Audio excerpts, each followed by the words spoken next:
Valeu, meu irmão.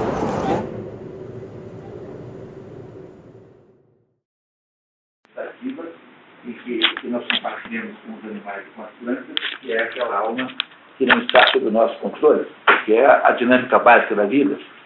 Essa alma trata de assimilar, né, o dessemelhante. Quer dizer, a alma vegetativa produz a assimilação do dessemelhante. Então, quando você come uma feijoada, você não vira a feijoada, mas a feijoada que vira você. Isso, então, você que não é uma feijoada, a feijoada que não é você, transforma-se em você. Mas você nunca vira feijoada. No caso da alma sensitiva, que é a alma sensível, digamos, onde estão as emoções, as paixões, os desejos, enfim, tudo aquilo que veio das tendências humanas, essa alma não é mais uma assimilação do dessemelhante. Essa alma trata já da incorporação da forma. Então, quando você sente frio, o frio não vira você, mas o frio não se transforma em você. Você apenas sente a forma do frio. É como se a nossa alma tivesse capacidade de perceber alguma coisa, incorporar alguma coisa do sentido. Já há aí uma participação menor do objeto externo no indivíduo que sente. E por último, quando no âmbito da nossa alma intelectiva, a nossa intelecção de alguma coisa não incorpora nada dessa coisa na nossa existência. A não ser, é claro, a conclusão, mas, em princípio, quando você pensa em alguma coisa fora, você entendeu. É como se o intelecto não fosse verdadeiramente humano, como se ele fosse alguma coisa que está fora de nós. E aí, então, aí está uma pista para você compreender que Aristóteles prepara todo o caminho para uma verdadeira teologia, que Aristóteles chama essa ciência das coisas que não estão no mundo físico, não chama de metafísica, porque metafísica não é uma expressão de Aristóteles. Metafísica é uma expressão que depois foi adotada quando houve a classificação das obras. Então, aquilo que estava depois da física era a metafísica, além da física, na classificação bibliográfica, digamos assim. Aristóteles nunca usou essa palavra. Aristóteles usa a palavra filosofia primeira ou teologia. O que é filosofia primeira ou teologia? É a expressão que Aristóteles usava de fato para explicar essas coisas. Então, embora Aristóteles não tenha uma verdadeira teologia, embora ele não tenha se dedicado à filosofia primeira, também porque, de certo modo, esse era o assunto platônico por excelência, quer dizer, o mundo das ideias, né? Ele, apesar disso, Aristóteles jogou a bola na área, tá? A bola fica na área o tempo todo, para quem quiser chutar no gol, porque, embora ele não tenha uma teologia, todos os princípios aristotélicos conduzem a uma necessária teologia, a uma necessária metafísica. E, portanto, está aí comprovado também por esse fato de que o intelecto não faz parte do ser humano, que o intelecto é uma coisa externa ao ser humano. Portanto, as virtudes de que ele está falando agora são as virtudes éticas. O que é que são as virtudes éticas? São as virtudes da alma sensitiva. Resumindo, são aquelas virtudes que advêm do controle que a alma intelectiva faz sobre as emoções humanas. De acordo com Aristóteles, esse é o maior de todos os sentidos da vida.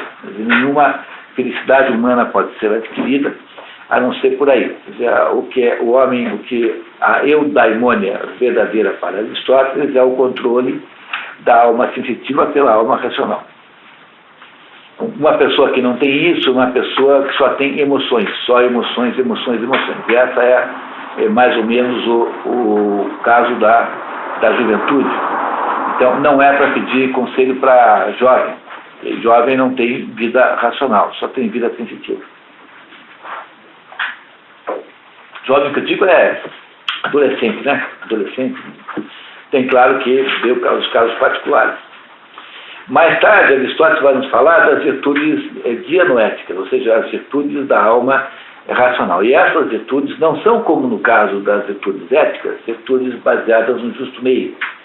Porque esse justo meio só serve para virtudes morais. Então, para coibir os dois excessos que tornam uma pessoa não virtuosa. Agora, quando se trata de virtude noética, dianoética, então a ideia do justo meio seria uma absurdidade, porque ela seria aquela ideia de que tem dois sujeitos discutindo. Um diz que São Paulo fica para o norte e outro diz que fica para o sul. Então, ao tentar aplicar esse critério a esse debate, significa estabelecer que São Paulo fica em Curitiba, porque é a metade, o meio termo entre o norte e o sul, que seria uma burrice, né? Não seria uma ideia completamente sem cabimento, entendendo? Por que eu não posso, para as virtudes, para a discussão dianoética, as discussões intelectuais, eu não posso aplicar um critério de meio termo? Embora isso no Brasil seja muito comum, porque essa conversa aqui de consenso, como o Brasil é uma sociedade em que ninguém, que todas as pessoas, para entender o Brasil, precisa entender o seguinte: o Brasil é uma sociedade de carentes afetivos. Como são carentes afetivos, todo mundo quer que se goste de si, todo mundo procura ser apreciado pelos outros. Não é isso? E por causa disso, é que aqui chega-se ao ponto de achar que até mesmo a verdade pode ser, digamos, compartilhada com os contestadores, né, com os contendores, a título de não parecer que alguém não tem razão. E essa é a desgraça brasileira, que aqui, toda vez que você critica o trabalho de alguém, um colega seu, por exemplo, um subordinado, o sujeito leva automaticamente em termos pessoais, porque, no fundo, ele não quer que você não gostar do trabalho dele, é igual a não gostar dele.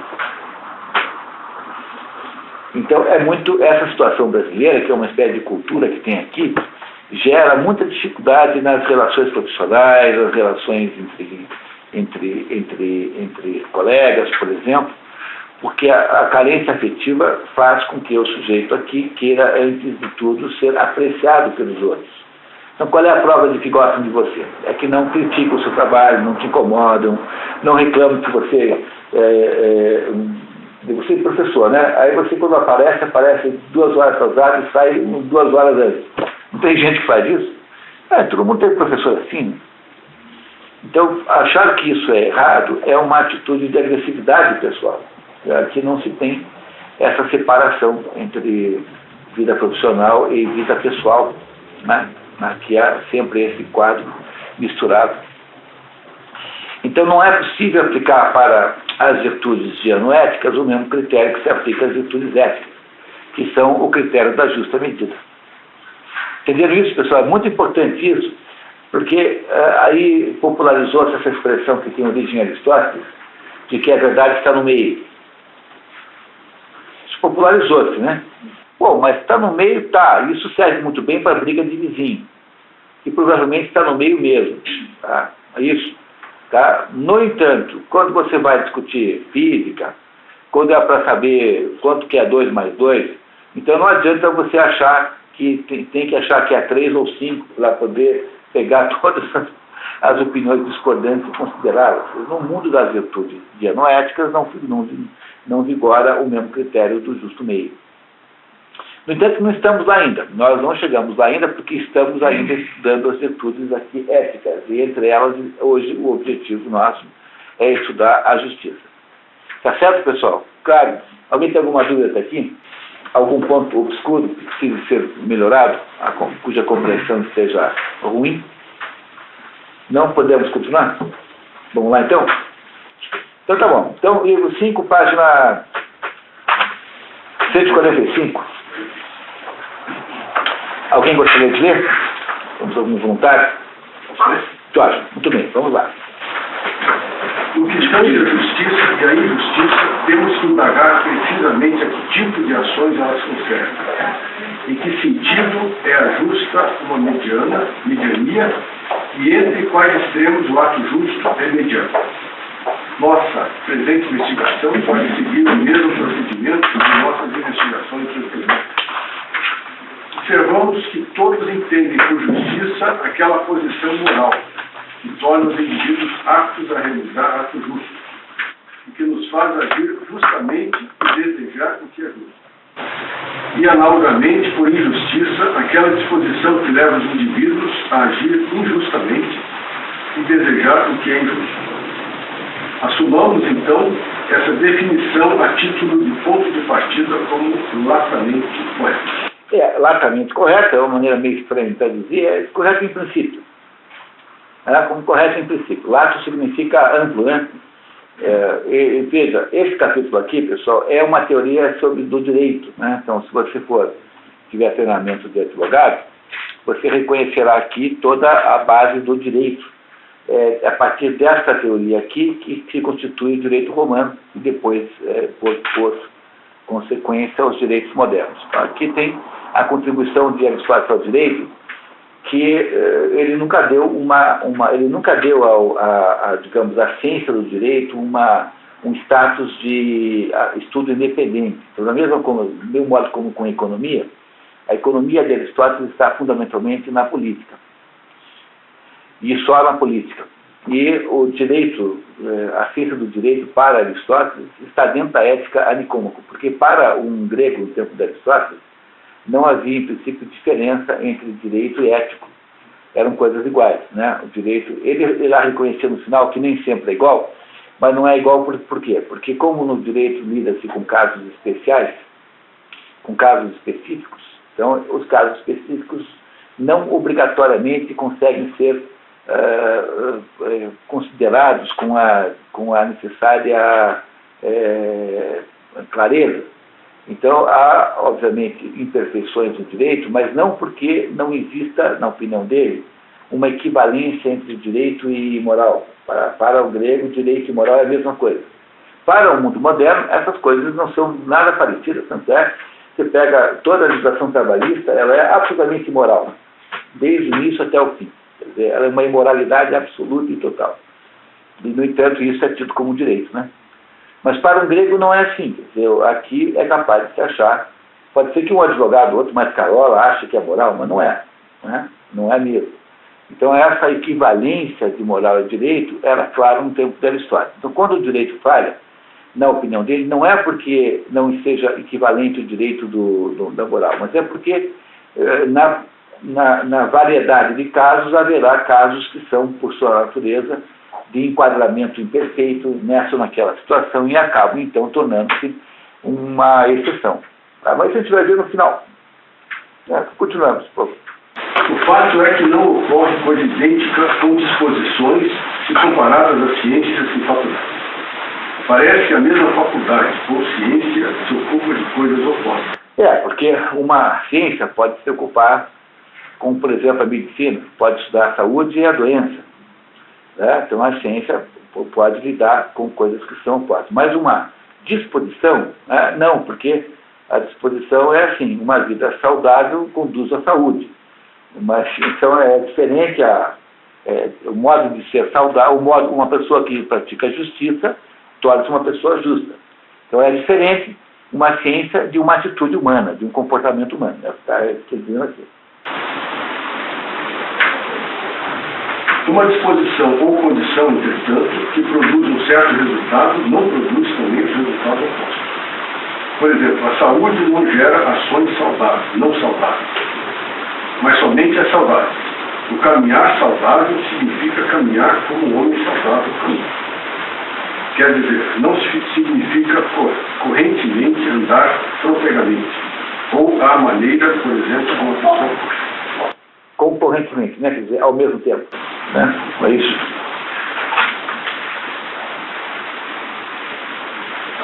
Consequentemente, às vezes a natureza de duas disposições opostas é inferida da outra.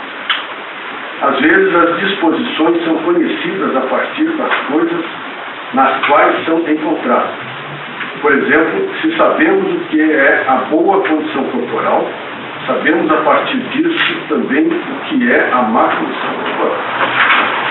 Mas sabemos, inclusive, o que é a boa condição com base em corpos em boa condição.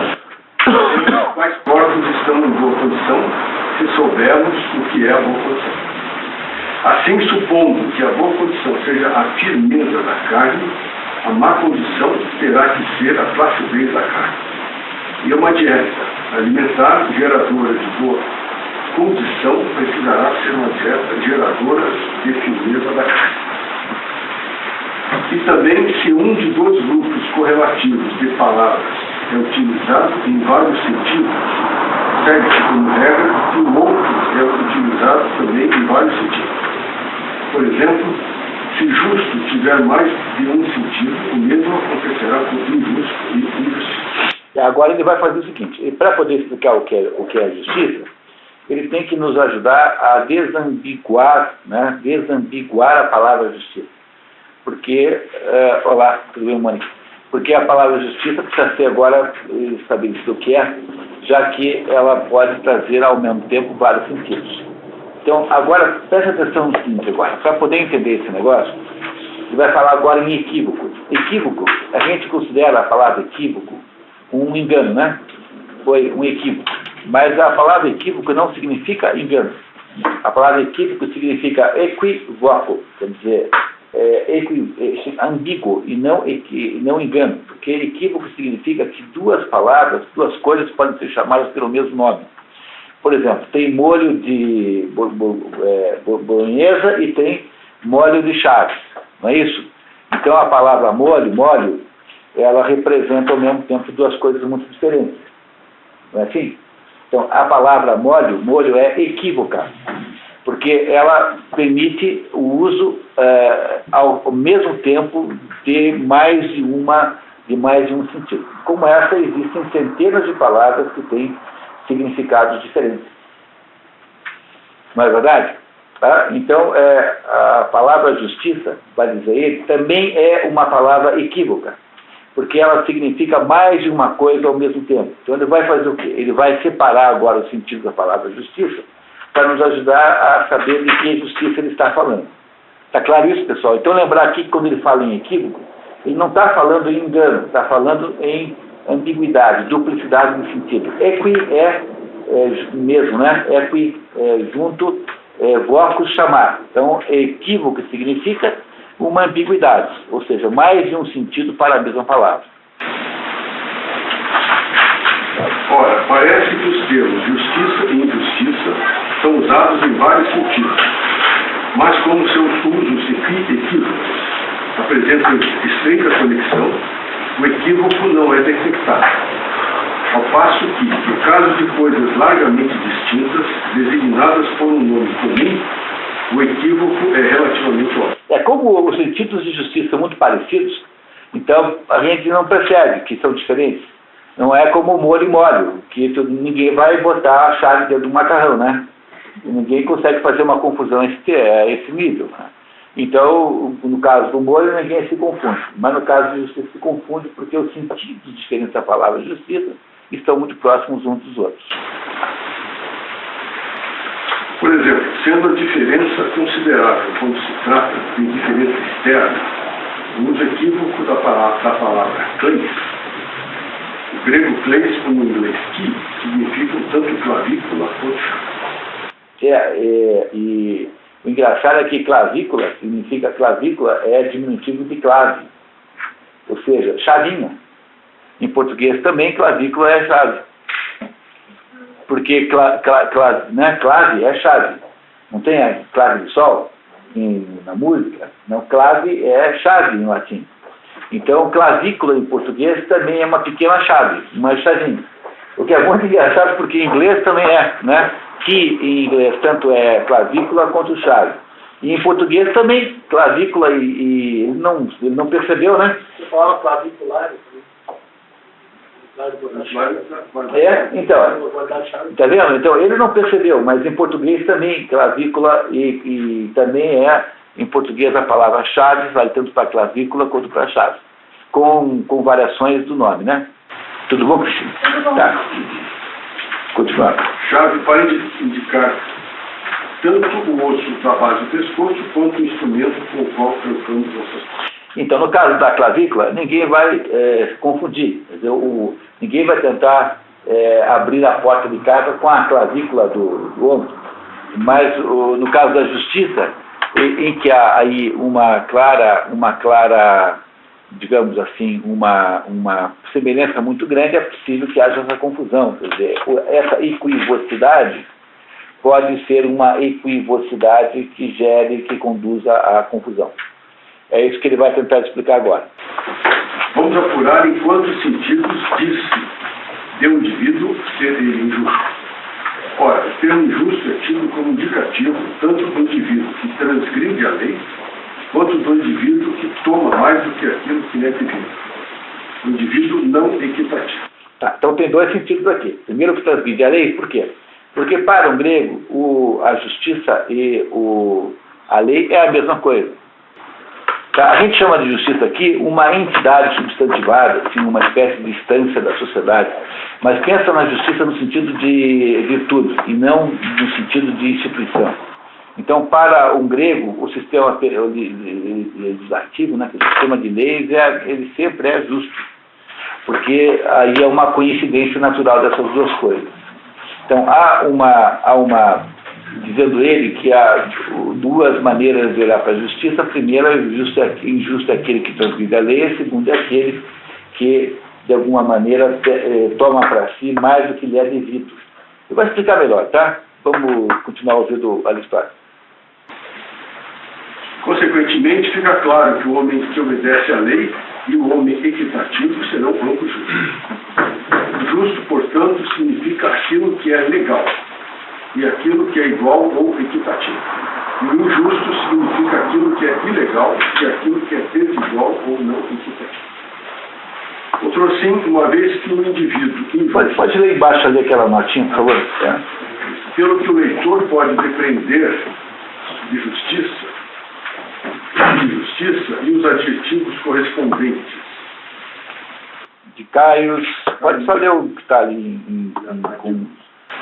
Tem, por um lado, o sentido amplo que inclui aqueles no lícito legal e do equitativo, e, por outro, o sentido mais restrito da virtude moral, respectivamente virtuoso, não virtuoso e vício, concernente à conduta individual correta, o que respeita aos semelhantes, quando ganho ou perda, vantagem ou desvantagem, que afeta o agente ou as outras partes. Então, o que aqui o tradutor está nos lembrando é que essa diferença, quando ele procura retirar essa equivocidade da palavra justiça. Então, essa equivocidade significa o seguinte, que tem um sentido da palavra justiça, que é associado a correspondente à lei, ou seja, legal, e a um outro sentido associado a equanimidade, né? Equanimidade, quer dizer, de ser equânime. Não é isso que o justo é, ou aquele, ao mesmo tempo, aquele que tem uma natureza legal, que cumpre a lei, e o outro aquele que é equânime. E esses são dois sentidos diferentes, porque um sentido engloba o outro, quer dizer, uma coisa mais ampla do que a outra. E vamos ver, então, ele vai aos pouquinhos dividindo, então, esse assunto nessa chave, nesses dois grandes sentidos, e aí, então, ele consegue debater o assunto, né? Vamos ver como é que ele faz. Outro assim, uma vez que o indivíduo injusto é aquele que toma a posição maior, ele será injusto no que toca às coisas boas. Não todas as coisas boas, mas aquelas das quais dependem a boa e a má sorte. Aqui só cuidado, porque a tradução aqui está meio estranha. O outro traduziu por prosperidade e adversidade. Então, o que é injusto? O injusto é aquele sujeito que pega as coisas, a maior parte possível das coisas boas e a menor parte possível das coisas más, né? Não é isso? Aquele sujeito fica com a maior parte do lucro e fica com a menor parte do prejuízo. Porque já que, por justiça, entende-se aí, num dos dois sentidos, a capacidade de repartir conforme o seu mérito, o seu direito, né? Quando o sujeito pega mais do que lhe é devido do bom, não é isso? Quer dizer, quando ele come mais brigadeiros do que os outros, mais do que lhe estava reservado, e come a menor quantidade possível de nabos, entendeu? E deixa os outros comendo os nabos, e ele come menos nabos do que devia comer, não é isso? Então, ele é injusto ou por um jeito ou pelo outro, porque a injustiça na repartição aí implica não só a pegar mais do que lhe é devido, como pegar menos do que lhe é devido. Mas quando é que você pega menos do que lhe é devido? Quando o que lhe é devido é mal, não é isso? Quando não convém. Quando não convém, tá? Então, essa defeito, essa injustiça na repartição, tanto é para o bom quanto para o mal. É isso que ele está dizendo, tá? Ok? Combinado? Então vamos. Essas, ainda que sempre boas no sentido absoluto, nem sempre são boas para uma pessoa em particular. Contudo, esses são os bens pelos quais os seres humanos rodam e que perseguem, embora não devessem fazer. Devem, ao mesmo tempo que escolhem as coisas que são boas para eles, rogar que seja possível que aquilo que é bom absolutamente também seja para eles. Esse parágrafo é difícil de entender até a hora que você faz o seguinte. Na página anterior, 146, na terceira linha, a última linha, depois de boas, abra um parênteses. Na página anterior, 146, então na terceira linha, na última linha da página, boas, onde diz boas, na última linha. Depois de boas, abra um parênteses. E aí você fecha esse parênteses na página seguinte, na quarta linha, não devessem fazê-lo.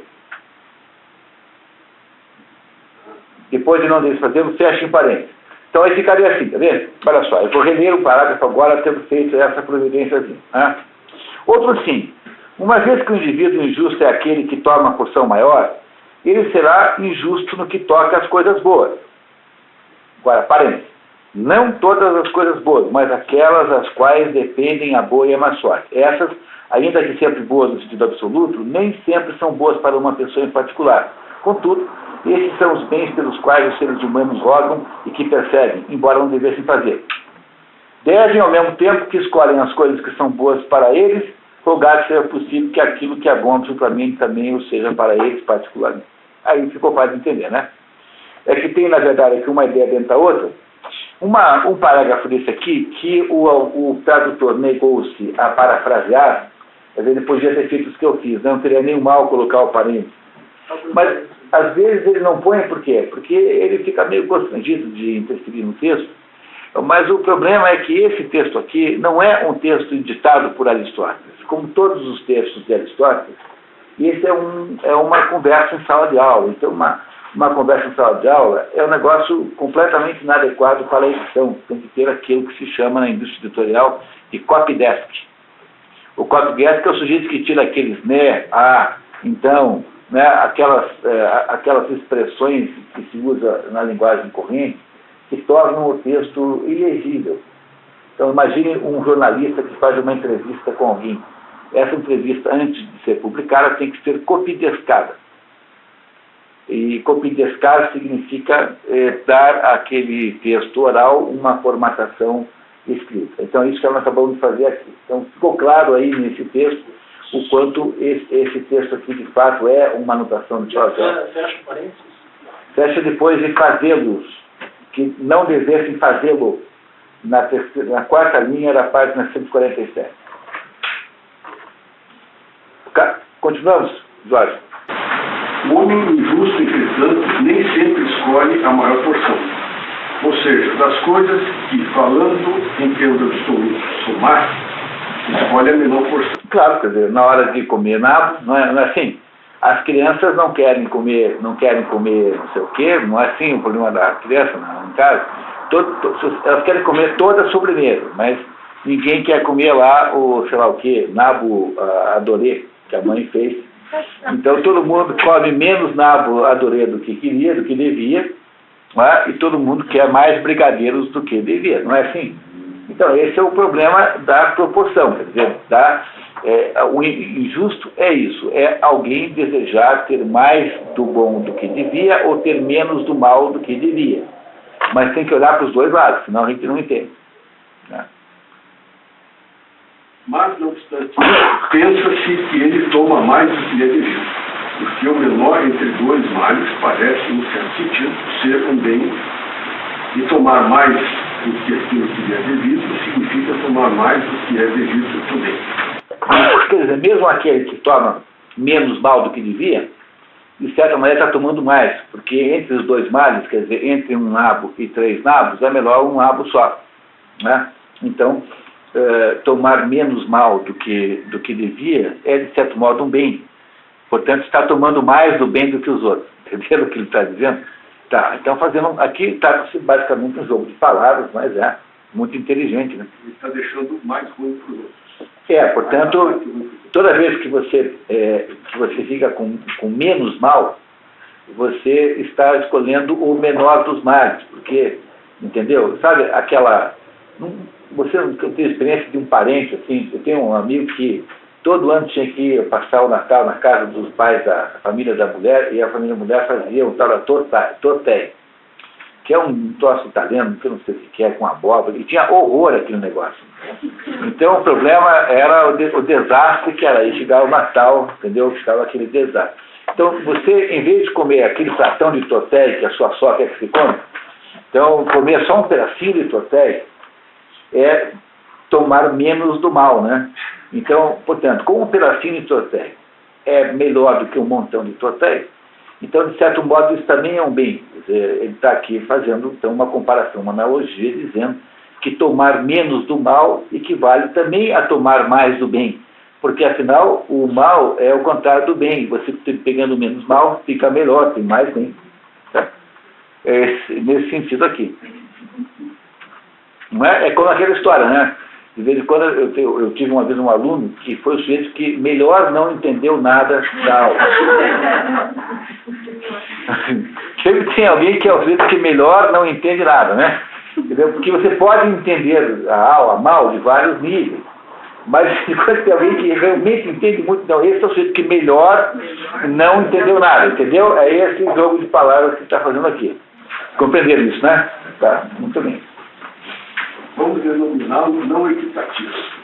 Esse é um termo lático que inclui tanto tomar demasiado coisas boas, quanto demasiado pouco as más.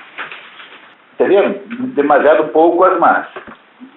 Isso, em vez de chamar de não equitativo, a melhor tradução seria iníquo, porque esse é o sentido da palavra iníquo.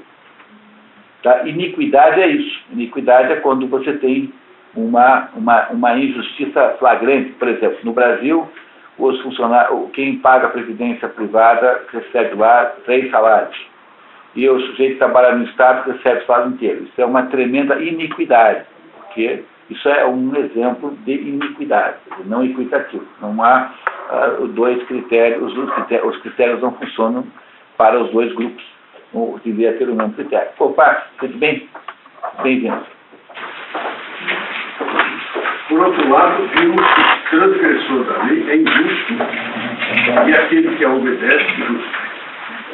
Fica, portanto, claro que todas as coisas lícitas são justas, diz a palavra, pois aquilo que é legal é decidido pela legislação e as várias decisões desta denominamos regras de justiça. Ora, todas as várias promulgações da lei colimam ou o interesse comum de todos, ou o interesse dos mais excelentes, ou o interesse dos que detêm o poder, ou algo do gênero, de sorte que em um dos seus sentidos o termo justo é aplicado a qualquer coisa que produz e preserva a felicidade ou as partes componentes da felicidade da comunidade.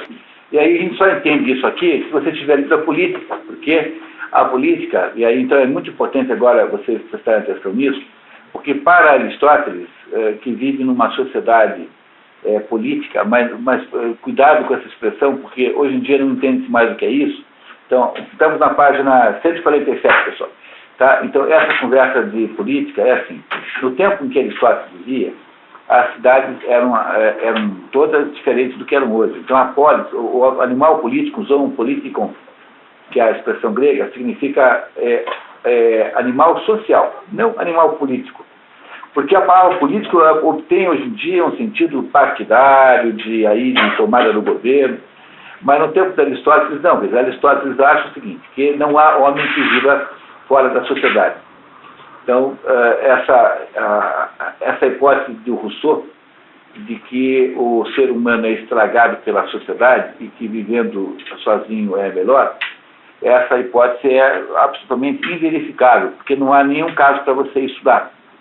Então, os casos que existem são casos folclóricos. Então, o Mowgli, por exemplo. O Mowgli digamos, uma figura literária de alguém que vive fora do mundo, mas aqueles animais lá que adotam o Mowgli são animais humanizados, né? Então, o Mowgli pode não ter parentes humanos, mas aqueles macacos lá, etc., são parecidos com seres humanos, são figuras humanas, em última análise. Aí você tem o caso do Kaspar Hauser, que tem até um filme acho que é do Fassbinder, né? O Herzog, um dos dois, Herzog, né? Que é o Kaspar Hauser, que é um sujeito que foi encontrado na Alemanha, que havia passado a vida toda sem ver gente, não sabia nem falar. E aí esses casos são tão raros e tão pouco confirmadores da tese do Rousseau, que na prática tem razão Aristóteles dizendo que quem não é capaz de viver em sociedade ou é um animal selvagem ou é um deus. Mas os que estão no meio, obrigatoriamente, têm que ter vida social. Portanto, para Aristóteles, a vida social, portanto, a vida política, porque social vem de polis é cidade. Então, quando eu digo social, estou falando de polis, né? Usou um político. Então, para Aristóteles, a vida social é tão natural quanto as funções fisiológicas do ser humano. E que não é concebível um ser humano que não vive em sociedade. Portanto, a ideia da misantropia, que é a ideia contraposta a isso, né, que é o Alceste do misantropo, por exemplo, que é o Timão de Atenas, que é outro misantropo, né, outro exemplo de misantropo. Quer dizer, o misantropo é, em última análise, alguém profundamente inadaptado à vida real, concreta, humana. E é por essa razão que, para o Aristóteles, o bem da polis é igual ao bem do cidadão. Não se pode afirmar isso hoje em dia, porque hoje em dia o governo não representa mais a harmonia. O governo não é uma representação do coletivo. O governo é uma entidade, digamos, de modo geral, uma entidade predatória, uma entidade sanguessuga, e que existe em função dos seus próprios interesses independentes da sociedade. Então, esse é o governo brasileiro hoje, por exemplo. Então, a ideia de que os interesses do governo são os mesmos interesses da sociedade é uma ideia absolutamente lunática. Não é a mesma coisa no tempo de Aristóteles, em que havia uma homogeneidade cultural tremenda, porque aquela pequena comunidade onde os gregos moravam em pequenas comunidades, e o tamanho da comunidade é fundamental, compartilhava valores comuns, compartilhava os mesmos deuses, prestavam culto ao mesmo Deus, e tinham um imaginário coletivo absolutamente idêntico. Então, quando um grego falava assim, Hércules, todo mundo sabia, não falava Heracles, né? Heracles, todo mundo sabia quem era Heracles. Quando um grego falava Prometeu, todo mundo sabia quem era Prometeu. Quer dizer, não havia um problema de interpretação.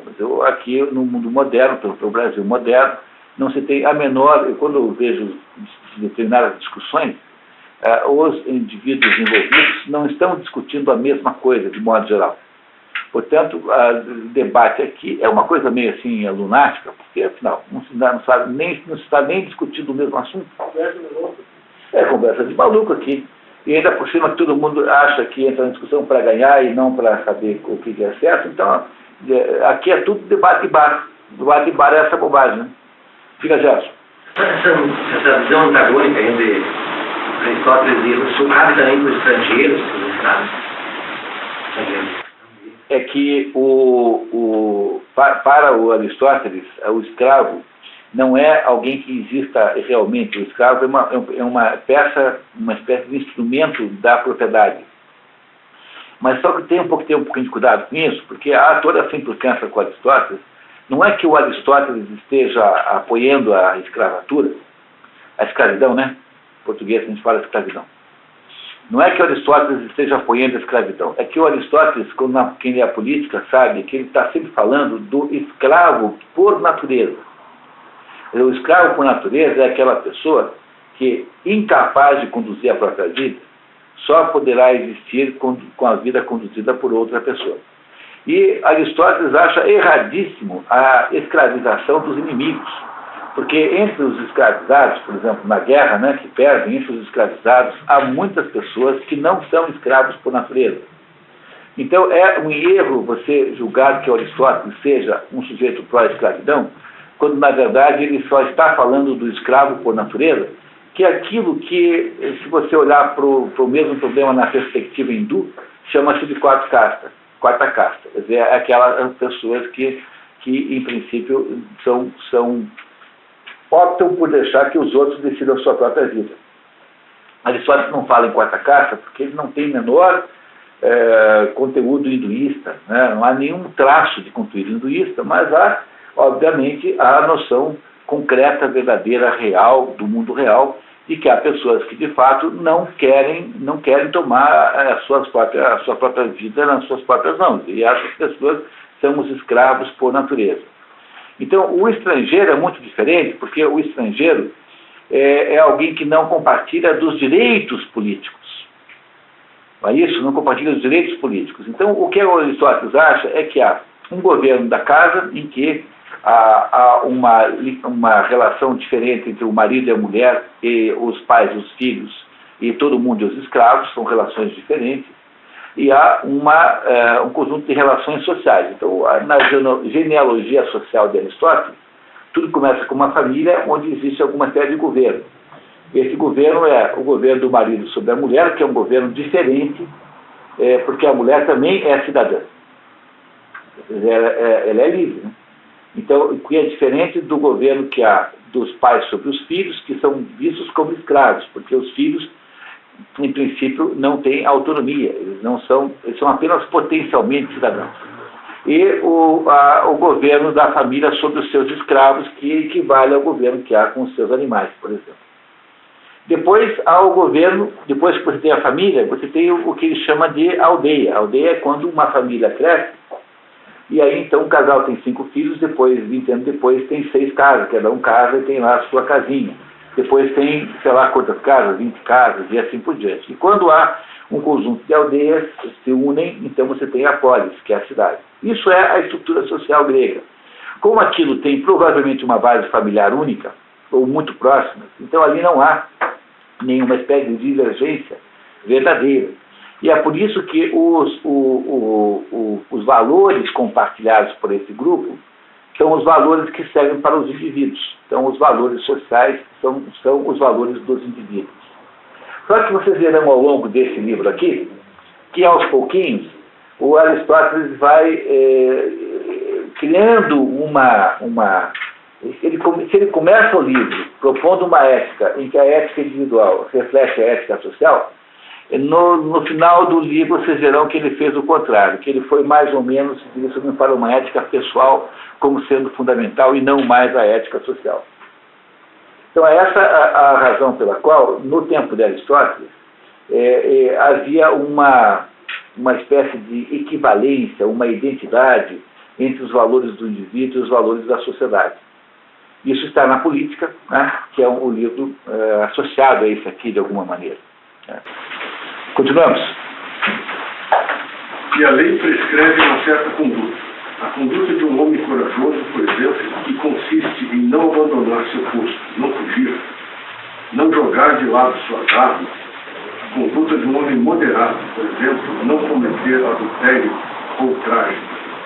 Aquela que um homem brando, por exemplo, não ferir, não dizer o mal das pessoas. E assim como as ações que servem de exemplo ao resto das virtudes e vícios, proibindo estes e ordenando aquelas, corretamente, se a lei tiver sido corretamente produzida e promulgada. E não tanto assim se foi produzida a esmo. Produzida a esmo, o Guarda de Mancure produziu por apressadamente, e o Ross produziu por hastily conceived, que é apressadamente. Então, melhor do que a esmo, eu diria que é dizer a lei produzida apressadamente. Quer dizer, a lei, quando é produzida apressadamente, ela não leva em consideração a virtude. Aí ela não tem, ela é, como se diria dizer assim, meio natimorta, meio errada. E não reflete as virtudes, que são as virtudes da polis. Porque, veja, a legitimação da lei das cidades imposta sobre o indivíduo depende da lei da cidade, está legitimada na própria virtude, no próprio conceito de virtude que compartilham os cidadãos. Então, aí há uma situação de naturalidade nessa imposição. E não há uma coisa maluca como um deputado que tira uma ideia maluca não sei onde e inventa uma besteira qualquer. Quer dizer, essa coisa de lei que não pega é porque é assim mesmo. Quer dizer, o problema das leis que não pegam é que essa gente é louca e que raciocina assim. Tudo aquilo que é lógico tem de funcionar. Então, as coisas que parecem lógicas em si próprias, ou seja, aquelas leizinhas que não têm contradição entre as suas partes, não são autocontraditórias, parecem lógicas, mas o problema é que elas não coincidem com a estrutura da realidade.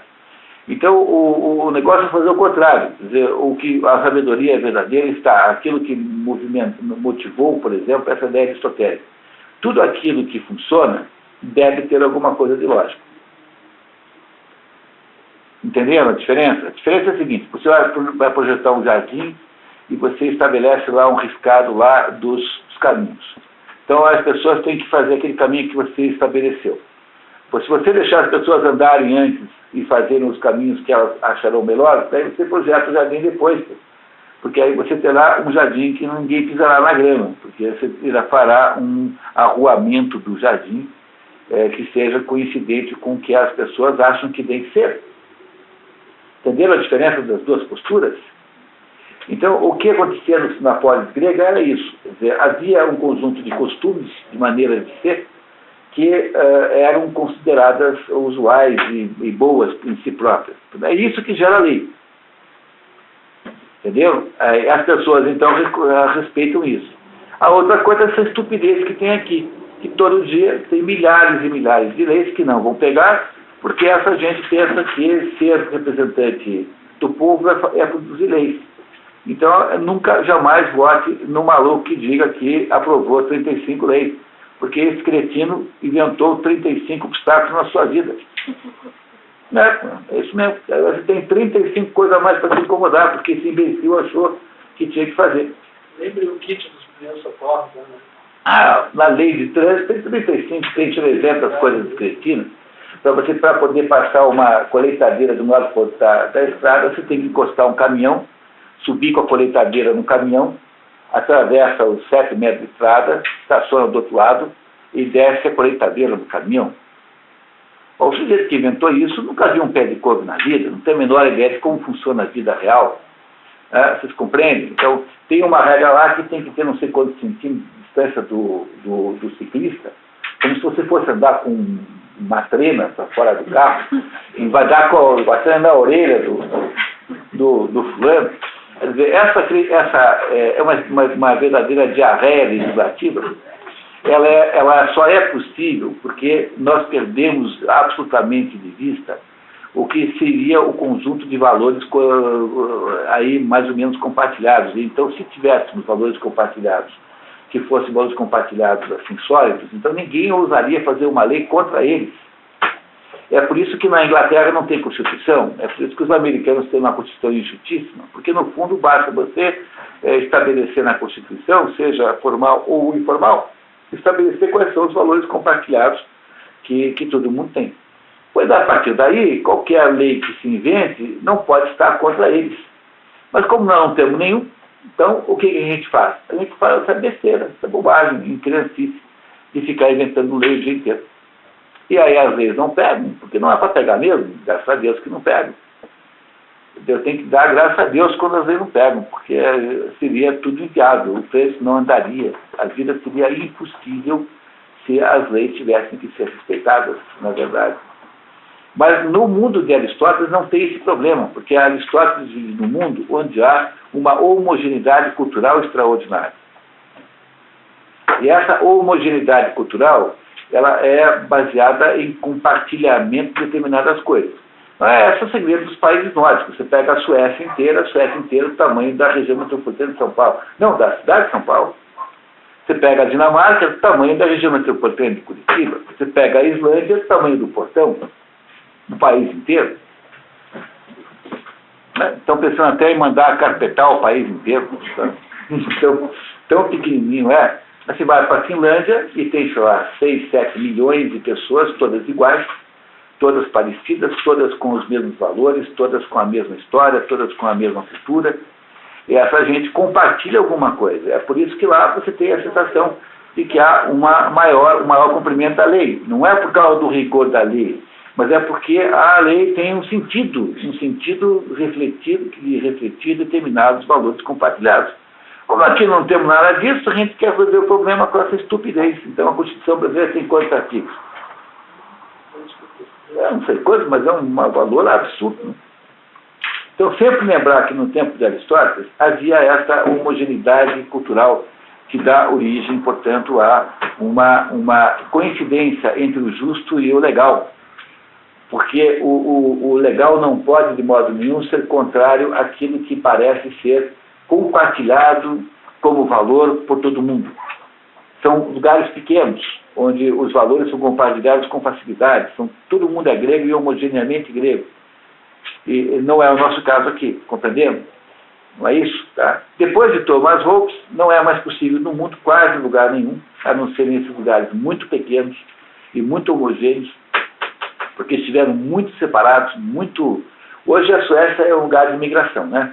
Mas a Suécia é um lugar historicamente muito isolado por causa do frio, por causa das circunstâncias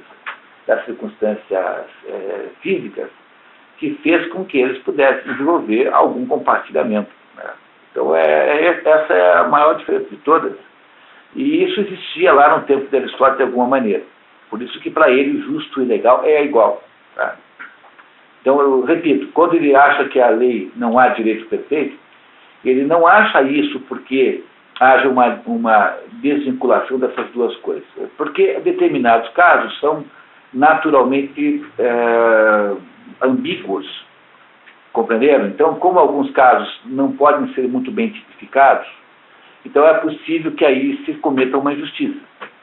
Mas é porque, na prática, todos os atos que são dignos de censura, portanto, que são apreciados pelo sistema jurídico, eles são individuais em si próprios. Quer dizer, você nunca tem uma situação igual. Há atenuantes, há agravantes, há questões circunstanciais. Portanto, como há uma particularidade em cada um caso, então é possível que eventualmente se julgue com injustiça.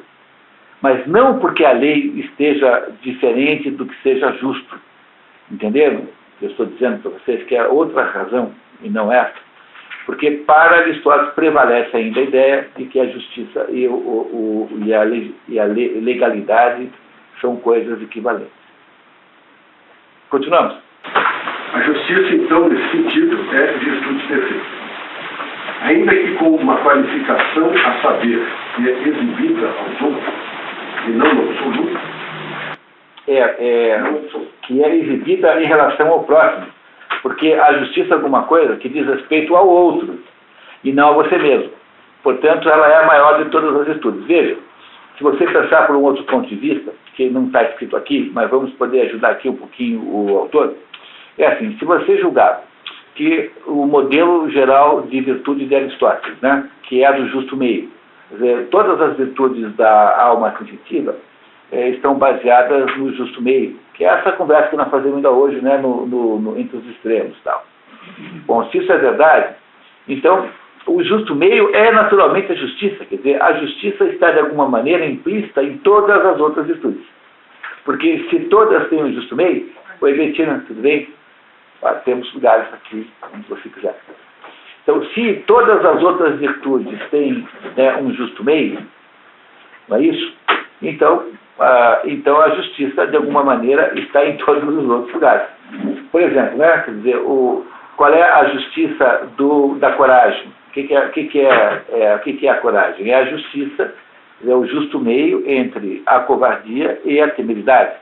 Essa é a razão pela qual Aristóteles, no fundo, pensa que a justiça é a maior de todas as virtudes, porque ela é uma virtude central, porque o próprio conceito de justo meio é justiça. Nesse sentido, né? Tá. Eis a razão porque a justiça é considerada no Lúcido como virtude principal, não sendo nem a estrela vespertina como a titina. Provavelmente extraída da festa Melanie de Eurípides, e dizemos provavelmente porque se trata de um trabalho perdido.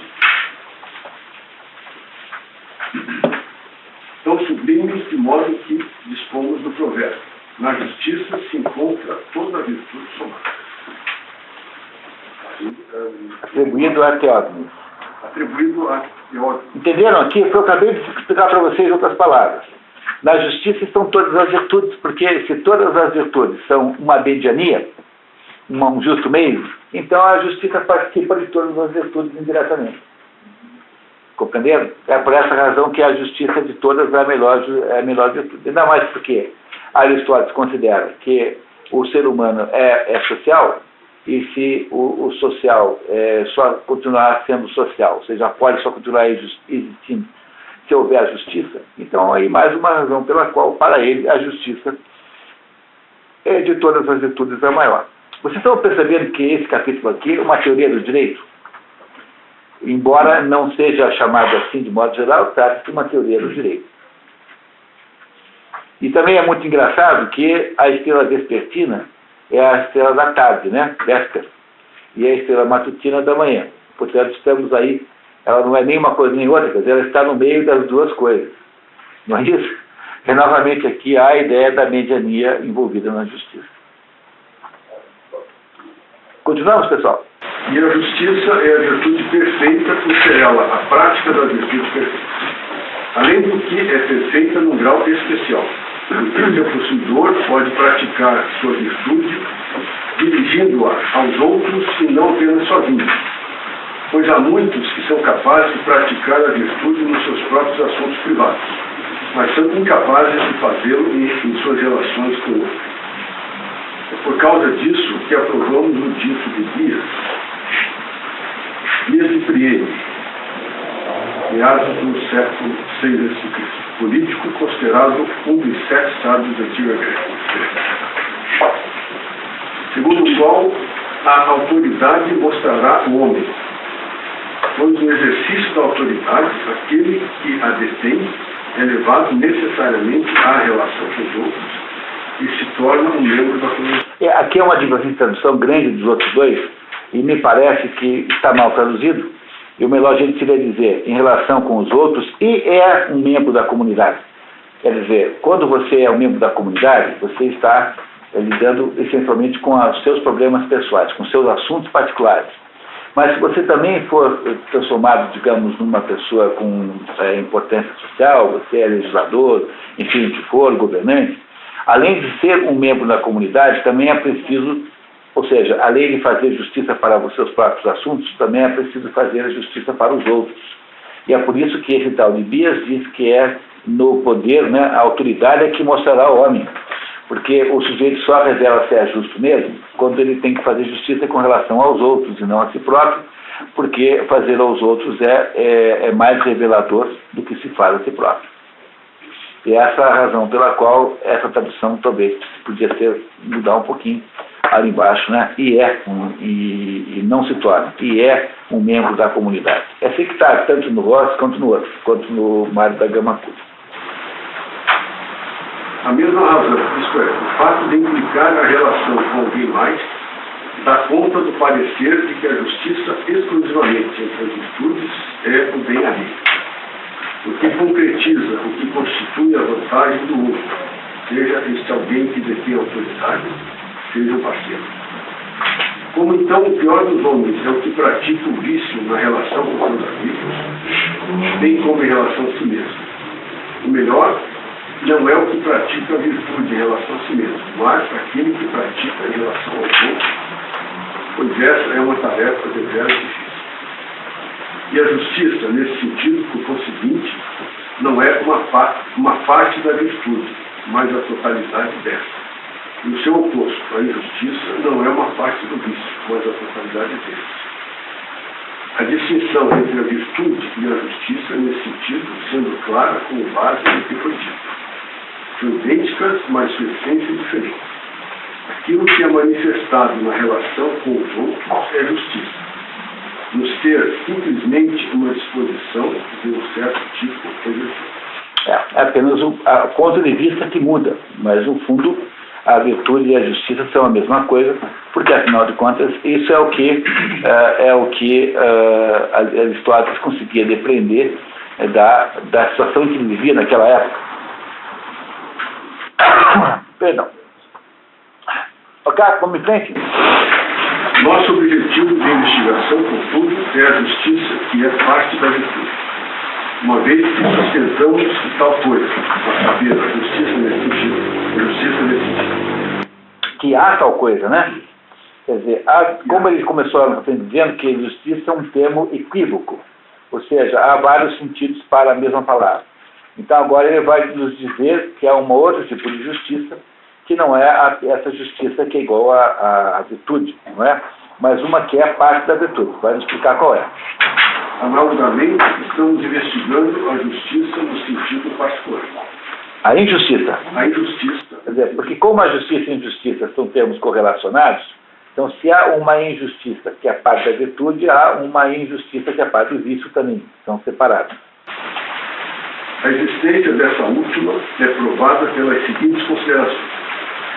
Em primeiro lugar, quando o homem manifesta os demais vícios, digamos, depõe seu escudo acossado pela covardia, ou emprega uma linguagem abusiva por malvada, ou se recusa a ajudar um amigo mediante dinheiro. Não tem essa vírgula, tá? Essa vírgula está errada, tá? Tira essa vírgula, senão não dá para entender. Ou se recusa a ajudar um amigo mediante por mesquinhez. Tá. Embora esteja agindo injustamente, não está tomando mais do que sua parte de tudo isso. Tá certo? Entenderam? Porque ele está começando a mostrar que existe uma certa injustiça que não é essa que ele disse antes. Quer dizer, o injusto é aquele que toma mais do que lhe é devido. Então, quando o sujeito é covarde, ele está sendo injusto, mas ele não está tomando uma parte maior do que lhe é devido. Não é isso? Vamos ver o que ele está... Como é que ele prova isso? Ao passo que, quando o homem toma mais do que sua parte, frequentemente não é devido a nenhum desses vícios, e certamente não devido à totalidade deles. Ainda que a despeito disso, a ação efetivamente exiba algum vício, já que a censuramos. A rigor exibe o vício da injustiça. Por conseguinte, há uma outra espécie de injustiça, que é uma parte da injustiça no sentido universal. E há alguma coisa injusta, que é uma parte do injusto, no sentido mais abrangente, o que se opõe à lei. Em segundo lugar, suponhamos que dois homens começam o adultério, um em busca de lucro, obtendo-o mediante o ato, o outro por desejo, e tendo que pagar por isso, e assim mediante perda. Aqui supõe-se que praticou adultério como uma prostituta, né? Não é isso? Tá? Essa é a pressuposição da segunda parte. Então, o sujeito pode cometer adultério para enriquecer com isso. Eu fiquei muito tentando imaginar como é que faz isso na prática. Né? Eu não sei muito bem como é que ele imagina que isso pode acontecer. Ou o sujeito comete adultério com uma prostituta e ele, em vez de ganhar, perde. Então, há, no caso, um ganho e, no outro caso, uma perda, né? Então, ele vai explicar a diferença. Então, esse último seria considerado um desregrado. O outro autor traduz por concupiscente, quer dizer, um concupiscente é uma pessoa sensual, né? Que está subordinada ao seu desejo. E não um homem que toma mais do que lhe é devido. Enquanto o primeiro seria considerado injusto, mas não desregrado, onde se infere que é claramente pelo fato de fazê-lo pelo lucro, de forma ação injusta. Então o segundo só quer o dinheiro, tá? Não está muito interessado no... O segundo é o Julian Sorel. Julian Sorel, do Vermelho e Negro. O segundo é o primeiro. O primeiro, né? O Julian Sorel do Vermelho e Negro, e queria conquistar a mulher do patrão, porque era a mulher do patrão. Aí quando um dia que ela consegue, né, que ela sou sua, ele não sabe o que fazer. Porque ele nunca, na verdade, cogitou a hipótese de ter nada com ela. O que ele queria fazer era considerá-la uma conquista napoleônica. Depois ele quer conquistar a Matilde de la Mole, porque era a riquinha que fazia pouco dele. E ele, então, era um sujeito ressentido que tinha raiva da Matilde, porque parecia que a Matilde não o desrespeitava. Mas quando finalmente ela diz assim, eu sou sua, né? Então as minhas muralhas caíram, né? Ele daí não sabe o que fazer, porque afinal de contas ele não queria nunca ter nada com ela, só queria usá-la como símbolo. Então esse sujeito não está fazendo a conquista por razões dúblicas. Entendeu? Um outro sujeito poderia estar interessado na mulher apenas pelo fato em si, né? pela relação em si. Mas há uma diferença. Esse não. Esse está querendo a conquista por uma outra razão. Então ele está dizendo que são coisas diferentes. Né? Então está dizendo que no primeiro caso trata-se de apenas alguém desregrado e no segundo caso trata-se de alguém injusto verdadeiramente. Vamos esperar ele explicar melhor. Em terceiro lugar, ao passo que todos os outros atos injustos são invariavelmente atribuídos a algum vício particular, por exemplo, o adultério é atribuído ao desregramento. Concupiscência, né? Melhor, né? Concupiscência. A deserção das próprias fileiras à covardia. A agressão à ira. Um ato injusto através do qual alguém auferir o lucro não é atribuído a qualquer vício, salvo a injustiça. Aí como você entende isso perfeitamente, quando você substitui a expressão, por exemplo, tomar mais do que a sua parte por ser ambicioso. Então, o que o Julian Sorel é? Ele é ambicioso. Então, ele não queria nenhuma mulher nem outra porque tinha desejo por elas. Ele queria apenas a conquista para mostrar que ele era o Napoleão. Ele era ambicioso, ele não era concupiscente. Talvez ele até não tivesse nenhum interesse sexual. Mas o ato em si não tinha nenhuma importância, porque já tinha conquistado as duas. Entenderam? São coisas diferentes. Então, quando há uma diferença dessa, então você chama o primeiro de tarado e nunca de injusto. E o segundo se chama de injusto. Né? Esse ambicioso acaba sendo injusto, porque o conceito que Aristóteles dá de injustiça é querer uma parte maior do que lhe é devido. Não é isso? Não é? Então essa é a ideia aqui. Consequentemente, é evidente que há um outro tipo de injustiça, além da injustiça universal. A primeira estando contida na última. A designação é a mesma, porque sua definição se enquadra no mesmo gênero. Ambos os tipos de injustiça sendo expostos na relação de um indivíduo que o indivíduo tem com o outro. Entretanto, enquanto a injustiça, no sentido particular, tange à honra, ao dinheiro ou à segurança, seja lá qual for o termo que pudéssemos utilizar, para englobar todas essas coisas, seu motivo sendo o prazer do ganho, a injustiça, no sentido universal, tange a todas as coisas que constituem a esfera da virtude. Da esfera da virtude, da ação do homem bom. Tá? Faltou uma complementação aqui, implícita no texto em grego, da ação do homem bom. Quer dizer, há uma injustiça associada a pequenos desejos concretos, e há uma injustiça associada, digamos, genericamente àquilo que ele chama de ambição humana, e aí sim atinge a qualquer outro aspecto da vida humana. Ele vai explicar melhor agora no próximo parágrafo.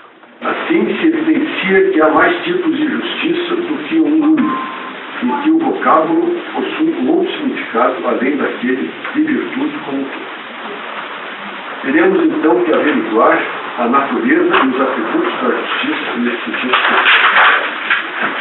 Ora, distinguimos dois significados do injusto, especificamente o ilegal e o desigual, ou não equitativo, e dois significados do justo, especificamente o legal e o igual ou equitativo. Lembra disso? Que ele trabalha essas duas ideias? Quer dizer, injusto aquilo que é ilegal e injusto aquilo que ou seja, que corresponde ao sujeito que quer mais do que lhe é devido. Não é isso? Tá? Com os dois sentidos. Muito bem. A justiça, portanto, no sentido previamente mencionado, corresponde ao sentido ilegal. Mas visto como o não equitativo, não é o mesmo que ilegal, mas deste distinto e a ele relacionado como a parte ao todo. Pois nem tudo o que é ilegal é não equitativo, ao passo que tudo que é não equitativo é ilegal. Assim, também o injusto e a injustiça no sentido particular não são o mesmo que o injusto. E a injustiça no sentido universal e a justiça no sentido universal, mas destes distintos, e a eles relacionados como parte de todo, pois a injustiça, nesse sentido, é uma parte da injustiça universal. E, analogamente, a justiça, que submetemos agora a exame, é uma parte da justiça universal. A nós compete agora discutir a justiça e a injustiça, assim como o justo e o injusto no sentido particular. Restrito, né? O sentido particular é restrito, não amplo, restrito. Desta feita, podemos colocar de lado aquela justiça que é coextensiva com a virtude em geral, sendo a prática da virtude em geral em relação a mais alguém mais. E aquela injustiça e a prática do vício em relação a alguém mais. Está também claro como deveríamos definir o que é justo e injusto nos sentidos correspondentes. Pois as ações que nascem da virtude, em geral, são fundamentalmente idênticas às ações que estão de acordo com a lei. Uma vez que a lei prescreve a conduta que exibe as várias virtudes particulares e proíbe a conduta que exibe os vários vícios particulares. No tempo de Aristóteles, quando havia a lei, a polis era homogênea e correspondia ao interesse dos indivíduos. Tá? Então, nunca esquecendo isso, tá? Igualmente, as regras estabelecidas para a educação que tornam o homem apto à vida social são as regras geradoras da virtude em geral. Pela mesma razão, né? Muito bem. Quando a educação do indivíduo como tal, a qual torna o homem simplesmente um bom homem, questão de se apurar se isto é a função da ciência política ou de alguma outra ciência, deverá ser determinada mais tarde. Nessa mesma obra, lá pelo 1178, por aí, lá pelo livro 7, por aí, mais ou menos, tá? Pois pareceria que ser um bom homem, ser um bom ser humano não é, no caso mesmo, ser um bom cidadão. Então ele está dizendo que, de acordo com a política, né, como ele estabelece na política, um bom cidadão é igual a um bom homem. Porque, para ele, essa equidade é absolutamente garantida. Para Aristóteles, o que é bom para a cidade é bom para o indivíduo. Então, a educação do indivíduo é a educação dos valores da cidade, porque não há, naquela vida em que ele vive lá, essa diferenciação entre o interesse privado e o interesse coletivo. Porque aquela sociedade, por ser homogênea e ser absolutamente pequena, ela permite essa ligação. Então, aí tem uma notinha, pode ver, por favor? O eixo do pensamento aristotélico, o F, esfera do indivíduo enquanto tal, caminha fiel e metodicamente rumo ao político, esfera do animal político, essência do ser humano, onde este atualiza sua potência e existe como cidadão, já que o indivíduo isolado não é monista. Pedimos encarecidamente ao leitor que não antecipe o estudo da política, o que seria um crasso erro de gênero. Este último tratado é organicamente a sequência e complemento da ética no todo, não o sendo em absoluto por acaso, mas por força inexorável da própria coerência interna do sistema. Você pode muito bem concluir exatamente o contrário. Essa é uma questão teórica importante. O que seria antes, a política ou a ética? Aqui nós optamos por fazer o contrário, que ele acha errado, né?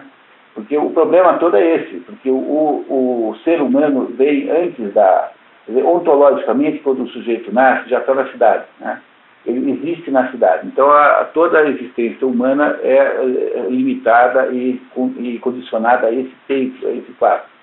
Por que nós lemos a política antes? Quer dizer, na verdade, a maioria não leu, mas eu tenho feito o trabalho de contar para vocês o que está na política. Então, a gente entende o que ele está dizendo aqui. Agora, é claro que ler aqui daqui para lá teria alguma vantagem, mas eu não sei bem qual é. Eu diria que, na prática, é melhor ler a política antes da ética nicômaco, porque, na verdade, ele vai fazer isso, ele vai fazer o contrário do que ele está dizendo. Ele, na ética nicômaco, na política, nem um minuto fala em indivíduo. Quer dizer, durante o tempo todo ele está falando do ser político, do zoom político que mora na cidade. Agora, na ética Nicono, que ele começa falando isso e vai aos pouquinhos, caindo numa ética completamente pessoal. Portanto, o caminho crítico do pensamento aristotélico não é o que está dizendo aqui, mas é exatamente o contrário. É por isso que eu acho melhor ler a política antes de ler a ética. Para vocês não faz muita diferença, porque eu estou fazendo aqui o papel de reportagem da política, né? Então não há nenhum prejuízo na prática, seja qual for a decisão. Se fosse o contrário, eu faria o contrário, faria o papel de reportagem da outra. Mas eu acho mais confortável contar para vocês o que está na política do que ler a política contando o que está na ética. Porque a ética é muito mais o conteúdo desse livro aqui é muito diferente do conteúdo da política, porque a política é fundamentalmente um conjunto de conclusões a partir de uma pesquisa comparada de constituições.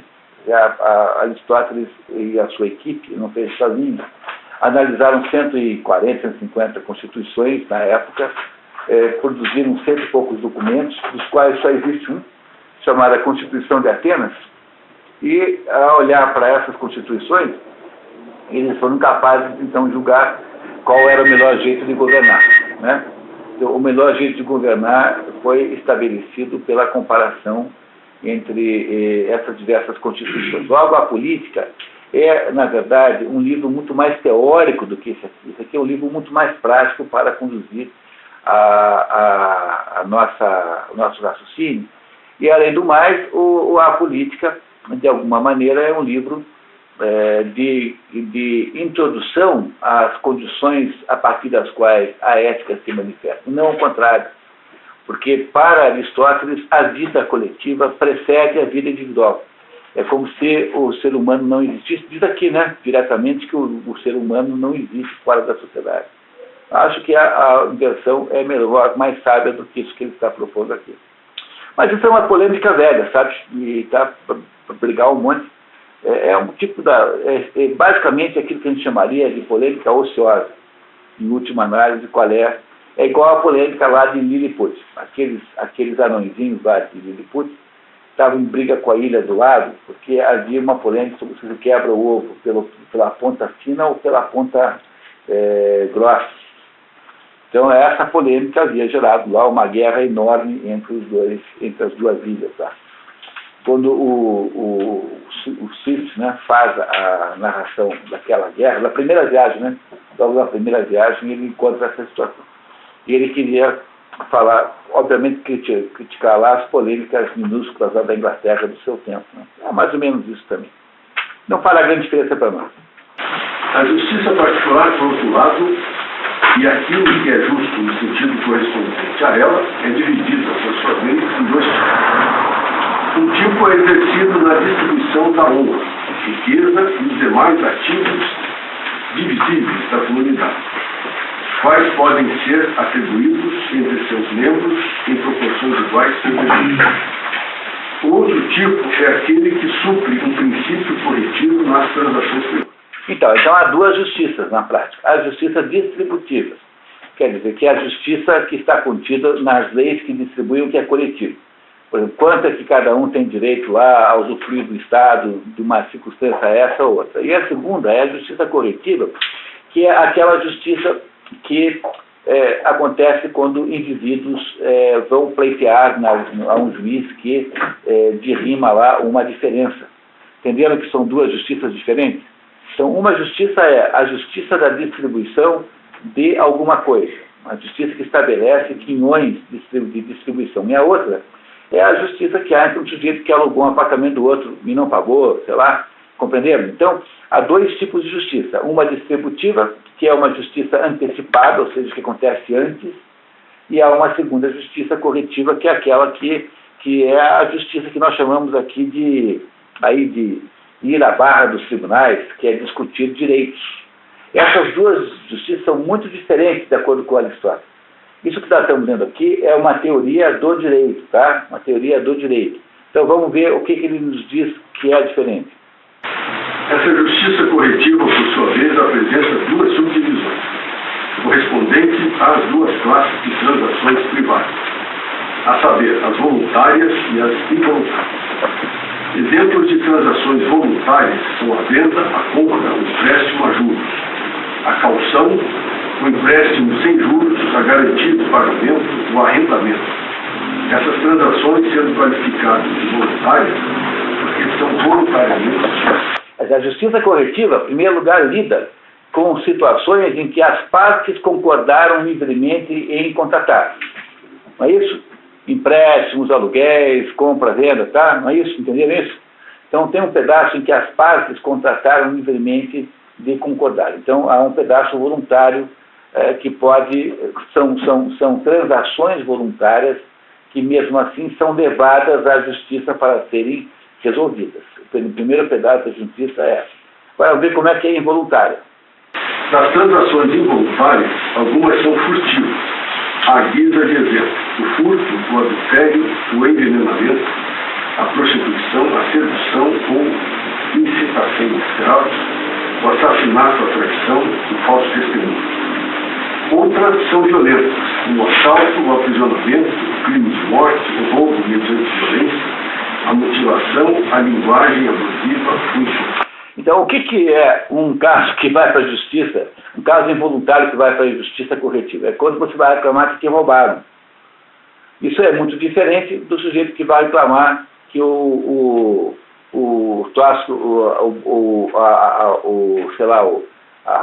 a cabra que te venderam não dá tanto leite quanto o vendedor disse que dava. Então, no caso da cabra, duas partes concordaram voluntariamente em fazer aquela transação, trocar tantas moedas, tantas minas, né? Minas é a moeda da época, minas pela cabra. E no outro caso, você foi rendido por um assaltante que te roubou o sapato. Então, no segundo caso, não houve nenhuma coisa voluntária naquela transação. A transação, você ficou sem sapato, não porque queria, mas porque foi obrigado a entregar. E no primeiro caso, você trocou com alguém de minas por cabras. Então, essas duas situações são muito diferentes, entenderam? A justiça corretiva é aquela em que aqui recorrem os cidadãos por causa das transações particulares entre si. Mas as transações não são todas voluntárias. Um roubo, um assalto, enfim, é uma transação involuntária. Alguém levou a sua televisão na sua casa e você não consultou se você queria que levasse. Então, é uma transação involuntária. É isso? Entenderam essa diferença? O método aristotélico é assim. Quer dizer, ele vai quebrando as coisas em pedaços e vai sempre descobrindo subdivisões que vão se fazendo. Na medida em que ele vai descobrindo que sempre há diferenças entre as coisas, ele vai criando, então, uma visibilidade do conjunto das possibilidades. E é por isso que o método aristotélico é o método da ciência, é o método como você analisa qualquer problema, é o método como a gente usa na vida para resolver problemas. É preciso saber se os componentes do problema são do mesmo, se são espécies do mesmo gênero ou não. A ideia de espécie de gênero foi inventada por Aristóteles, faz parte da metodologia aristotélica. Até hoje usa-se isso aí na biologia, né, para falar dos animais, mas não pode se aplicar o conceito de espécie de gênero a tudo quanto é coisa, não necessariamente apenas aos animais. E é essa a ideia. Então Aristóteles vai quebrando as coisas em pedaços até descobrir quais são as possibilidades de existência dos componentes. E é isso que ele está fazendo aqui. Se a pele está comendo um. Pois é, boa pergunta, né? É porque, na verdade, ele está se referindo à mulher traída como uma das partes, entendeu? Ele não está se referindo aos amantes. Os amantes estão voluntários entre si. O marido. O marido, né? Tá? Entendeu? Quer dizer, o marido traído. Como é que é? Se for a mulher está traída, o homem também. Não, isso acontece? Não. Não sabia.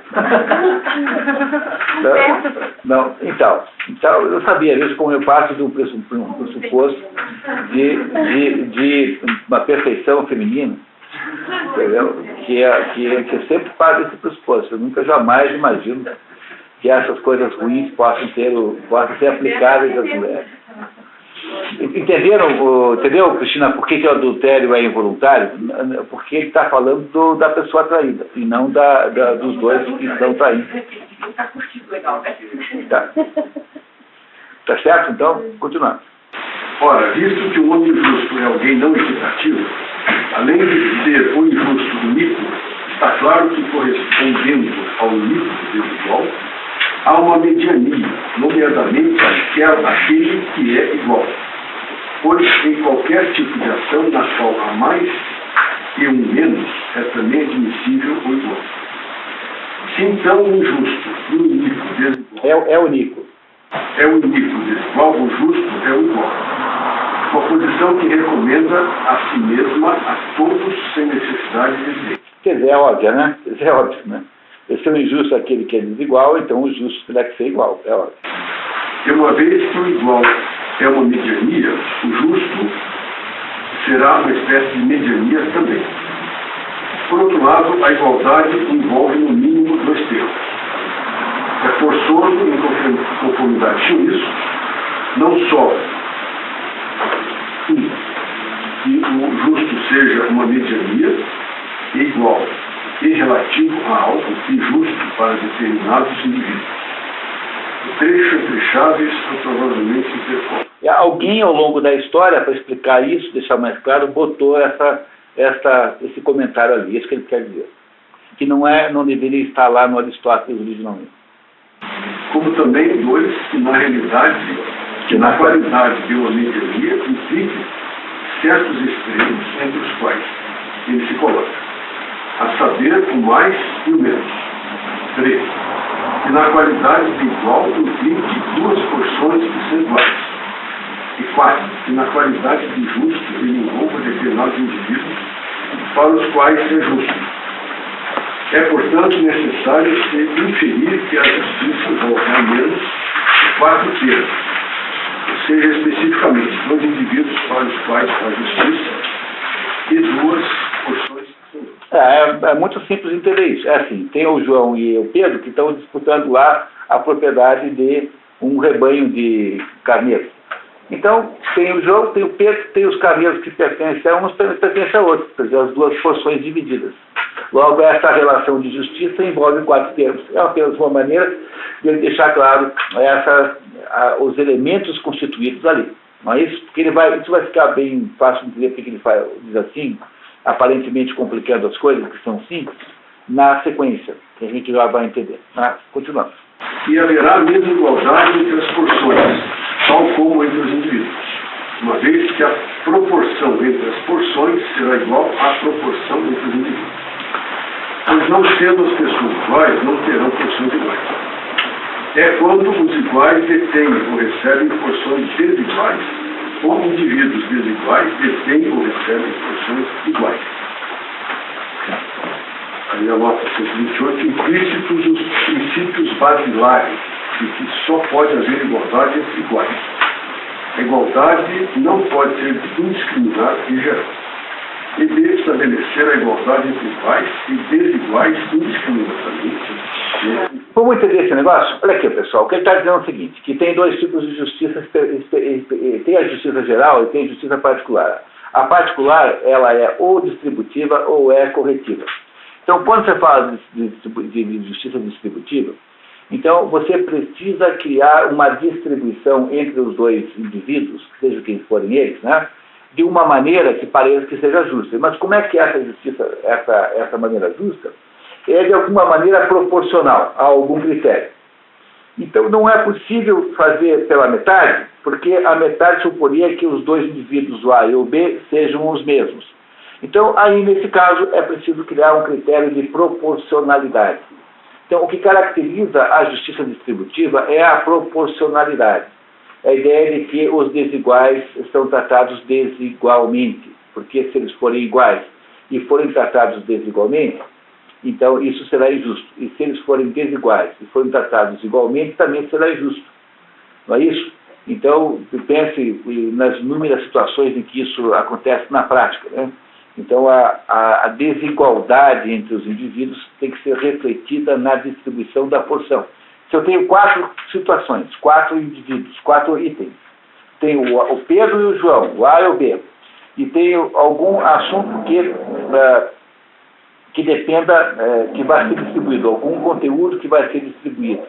Esse conteúdo que é né, que vai gerar duas porções, a D e a F, né, a D e a E, tem que ser distribuído conforme as desigualdades dos dois em cima. Por exemplo, você tem uma sociedade em que um tem 80%, outro tem 20%. Como é que você distribui o lucro? Meio a meio? Não, você distribui o lucro na base de 80% para um e 20% para outro, não é isso? Então, na justiça distributiva, há de haver uma distribuição proporcional do objeto de distribuição, daquele assunto que está sendo distribuído. Não parece justo isso? Não é? Quer dizer, é justo isso, né? Na justiça corretiva, não se aplica o mesmo critério. Porque na justiça corretiva, quando você vai lá reclamar que roubaram a sua galinha, o juiz não vai querer saber se um devia ter mais galinha do que o outro. Ele apenas está preocupado em saber e resolver quem é que roubou e que punição merece quem roubou galinha. Na justiça corretiva, os indivíduos são tratados como iguais. Na justiça distributiva, os indivíduos são tratados como diferentes. Entenderam esse negócio? Como é interessante isso?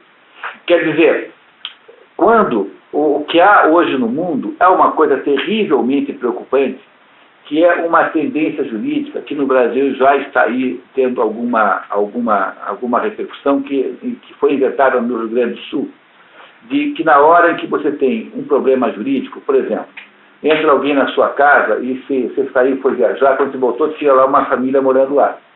Então, pelo critério antigo, esse que Aristóteles vai nos propor aqui, o juiz vai perguntar assim, de quem que é a casa? Ah, a casa é da Carmen. Então, o senhor, por favor, sai daí. Essa é a ideia da justiça de tempo. Os juristas modernos, há uma linha jurídica que diz assim, não, vamos perguntar o seguinte, quem é que merecia ficar com a casa?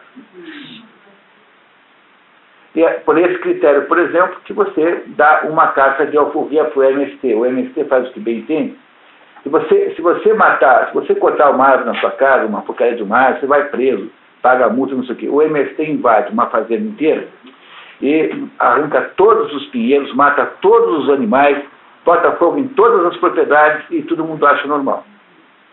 O critério de justiça que se usa nesse caso aí é um critério pervertido, degenerado, que em vez de ouvir o que aqui Aristóteles está dizendo há 2.300 anos, né, alguma coisa assim, um pouco mais, acha que pode-se usar o mesmo critério de proporcionalidade para a justiça corretiva. Entenderam onde é que está o erro desse negócio? Sob o ponto de vista jurídico? Que faça a confusão entre a justiça corretiva, né, a justiça corretiva e com a justiça distributiva. São coisas completamente diferentes. Agora, depois que eu contei para vocês, vai ficar bem claro o que ele vai dizer agora, tá? Vamos lá, então.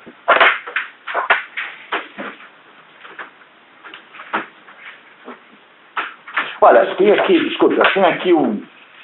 aqui um esquema para vocês, aqui o esquema aristotélico número 8, tá? Então, tem aqui isso que eu estou dizendo em termos esquemáticos aí. Tá? Vamos lá ver como é que Aristóteles resolve essa. Tá, então pode ler.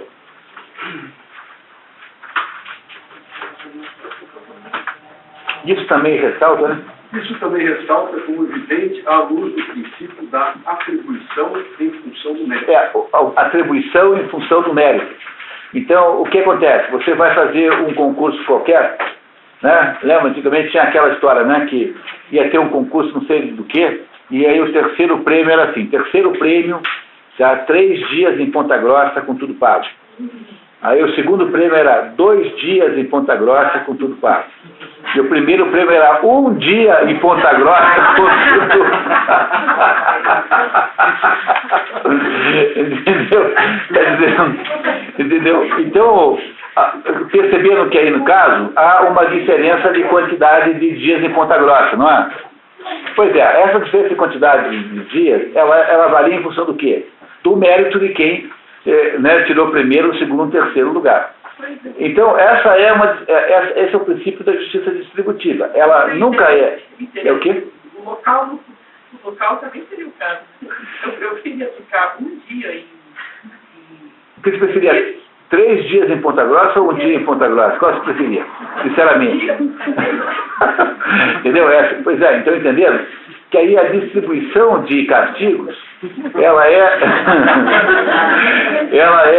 é proporcional ao mérito, né? Quer dizer, quanto maior o mérito, menos castigo se leva, porque um dia é melhor que 3, em Ponta Grossa. Né?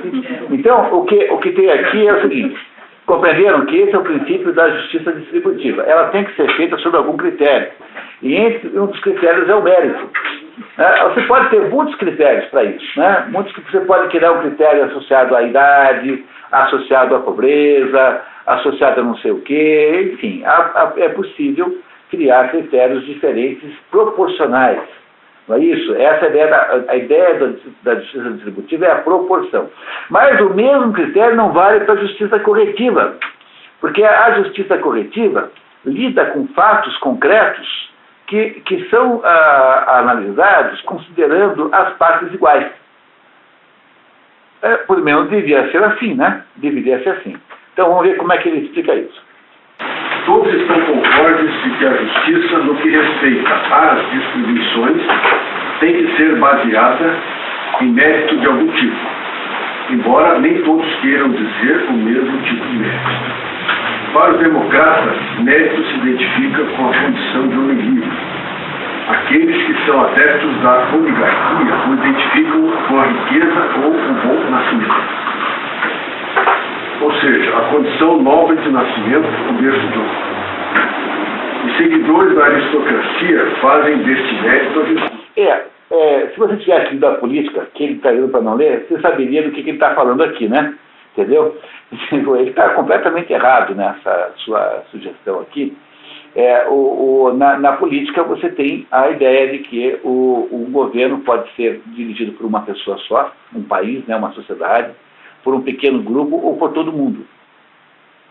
Não é? Essas são as 3 possibilidades, digamos assim, centrais, digamos, né, do governo. Então, quando é uma pessoa só, é uma monarquia, uma pessoa só que dirige. Quando é para um pequeno grupo, então é uma oligarquia. Né? E essa oligarquia pode ser uma aristocracia, por exemplo, quando ela é o governo dos melhores, no sentido de pessoas melhores. E pode ser também um governo coletivo, né? Um governo de uma porção que se chama poliarquia, de muitos que governam. Ele acha que essas 3 formas têm 3 possibilidades de degeneração. A monarquia, ela degenera para a tirania, porque aquele monarca fica tirânico, porque manda só ele. A oligarquia, a aristocracia, né, que é aquela forma dos melhores governados, ela se transforma em oligarquia econômica, portanto, vira também uma espécie de tirania. E a poliarquia também é ruim porque ela transforma-se numa coisa chamada democracia, que na linguagem de Aristóteles é uma coisa ruim. Democracia não é uma coisa boa para Aristóteles, porque a democracia é o governo da maioria que tem a potência de virar tirania. Aristóteles acha que quando você dá o poder para o povo genericamente, esse povo passa a ser manipulado pelos demagogos. E os demagogos, então, irão produzir leis que procurarão equalizar a riqueza entre daqueles que são a maioria e têm pouco, daqueles que são poucos e têm muito. E por causa disso, ele irá gerar um distúrbio social tão grande que ensejará o advento de um tirano que vai botar ordem na coisa. O exemplo recente mais importante disso, teve isso aqui no Brasil, né? Quer dizer, o que era o João Goulart? Era isso. O João Goulart era uma espécie de demagogo que queria fazer a revolução como presidente da República. Aí, o que houve? A tirania do governo militar. Mas o exemplo mais notável disso é Napoleão Bonaparte, que depois de 10 anos em que há os demagogos conduzindo o povo, para produzir toda a sorte de desgraça, toda a sorte de arbitrariedade, vem o Napoleão e diz assim, agora mando eu, quem abrir a boca vai tomar bala. E aí a França vira uma tirania napoleônica, transformada em seguida em império. Os franceses não queriam os reis, ficaram com o imperador. Arrumaram o imperador 10 anos depois, e o imperador tão poderoso que não há nenhum rei da França que tenha o túmulo que tem Napoleão Bonaparte. Napoleão Bonaparte foi muito mais arbitrário do que qualquer rei da França. Eles jogaram fora o Luís XVI, que era um rei bom, era um rei até um pouco pateta, assim, não era um rei que não tinha a menor vocação para a tirania, e botaram no lugar um tirano extraordinário como Napoleão Bonaparte. Aristóteles tinha razão. Portanto, o modelo político de Aristóteles é um governo em que a base de votação seja democrática, mas cuidado que para Aristóteles a democracia é só entre iguais, quer dizer, os escravos e os estrangeiros não votam. Tá? Escravos e estrangeiros não votam. Tá? Então, a base é democrática, os cidadãos votam, os homens livres votam. Mas o governo não pode ser exercido por qualquer um, porque o governo tem que ser oligárquico. Porque se você deixar o povo exercer o governo, e aí o que acontece é que o governo vira emprego. E Aristóteles diz que a primeira garantia para não ter tirania é você não remunerar o cargo público. Porque se você remunera o cargo público, o povo quer ficar lá o resto da vida. E aí então ele assume o poder para sempre. Então o Aristóteles também dizia uma coisa inacreditável, dizia o seguinte, que a garantia da democracia funcionar, portanto, é a baixa participação democrática.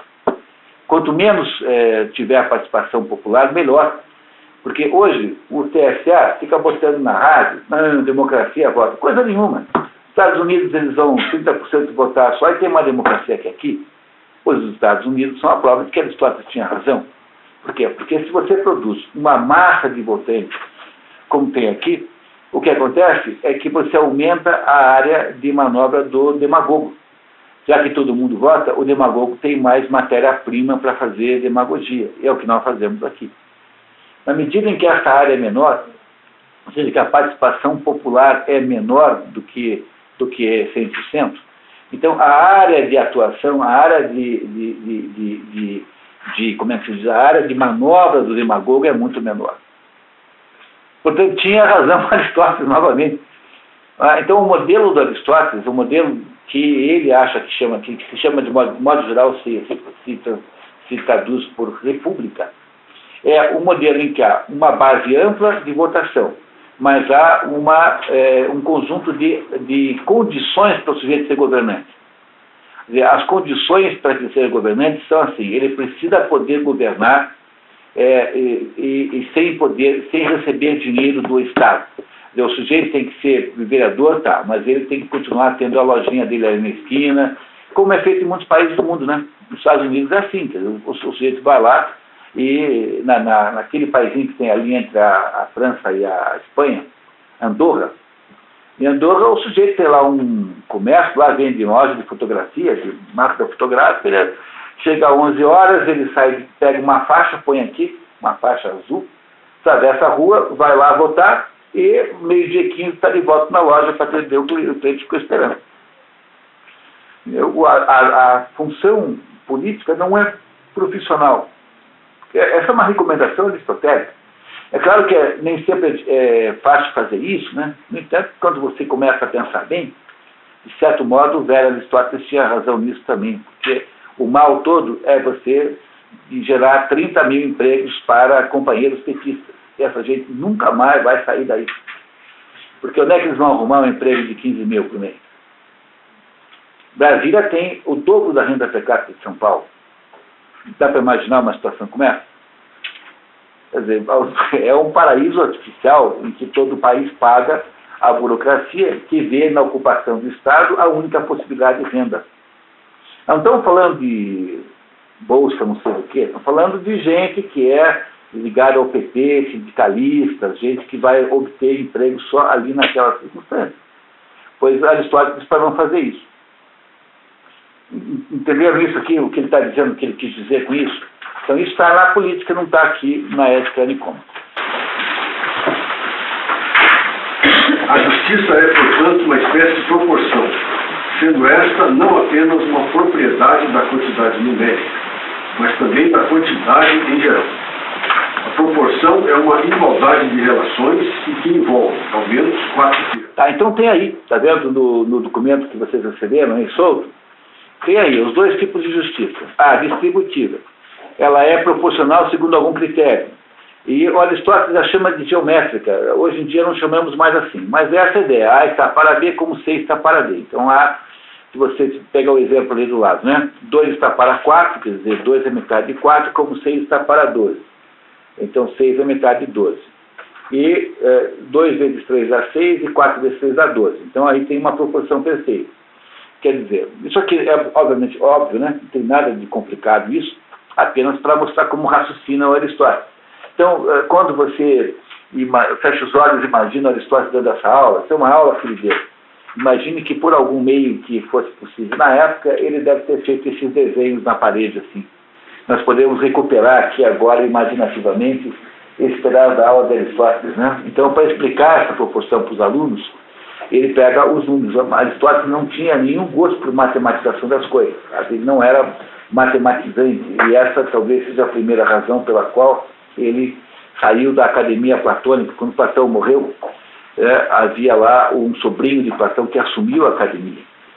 E não se soube nunca se o Aristóteles foi preterido ou se ele recusou uma das duas soluções. Então é que ele saiu dali e montou o Liceu, que é a escola aristotélica, que durou muito menos que a academia platônica. Mas o Aristóteles tinha como principal restrição a Platão no final da vida o fato de que Platão achava que tudo podia ser transformado em números, em matemática, e é por isso que o herdeiro da academia platônica é o Eustésipo, que é sobrinho de Platão, que é um sujeito medíocre, não tem nenhuma importância na filosofia, e Aristóteles então sai da academia platônica para montar o Liceu, que é uma escola alternativa, que ele faz logo em seguida ali, embora tenha passado 20 anos na academia. 20 anos Aristóteles ficou na academia platônica. E é por isso que se diz que Aristóteles repudiou o mestre. Então, de vez em quando, a gente encontra um comentário irônico sobre Platão. Na verdade, não criem a ilusão de que Platão e Aristóteles sejam nas antípodas um do outro. Na verdade, os dois são circulares. Quando você... É como dois sujeitos que resolvem dar a volta na quadra e cada um briga para escolher um lado. E quando eles acontecem no final, que eles se encontram do outro lado e ficam dizendo assim, mas então era igual. No fundo, os dois fazem o mesmo trajeto por lados diferentes e não é possível não ser um pouco aristotélico e um pouco platônico. Um pouco aristotélico, um pouco platônico. Não há nenhuma verdadeira contradição entre os dois. Quem inventou essa história foi o grande Werner Jäger, que fez um livro chamado Aristóteles. E nesse livro ele criou a tese de que o Aristóteles tinha começado como aluno de Platão, portanto, olhando para a transcendência, e que depois havia ficado cada vez mais concreto até virar uma espécie de cientistazinho positivista. Essa tese do Werner Jäger correu o mundo, e foi ela quem criou a ideia de que há uma divergência entre Platão e Aristóteles, mas na verdade é apenas uma má compreensão que o Werner Jäger fez do assunto. E quando você analisa as coisas com um pouco mais de documentação e passa mais tempo estudando o assunto, você verá que, no fundo, esses dois aí são uma espécie de círculo e você tem, como uma roda gigante que às vezes está perto do chão, às vezes está perto das estrelas. Às vezes um perto do chão, às vezes perto do céu. Mas a roda gigante está o tempo todo fazendo essa volta. Essa é a razão pela qual não há que tirar e pôr nenhum dos dois. Agora, como Aristóteles de vez em quando faz críticas ao seu mestre, então criou-se também um reforço nessa tese de que o Platão e Aristóteles estariam em contradição. Que tal pararmos um pouquinho para tomarmos um café? Vocês topam? Então, vamos lá então. A Betina está aí. A Cara não vem hoje?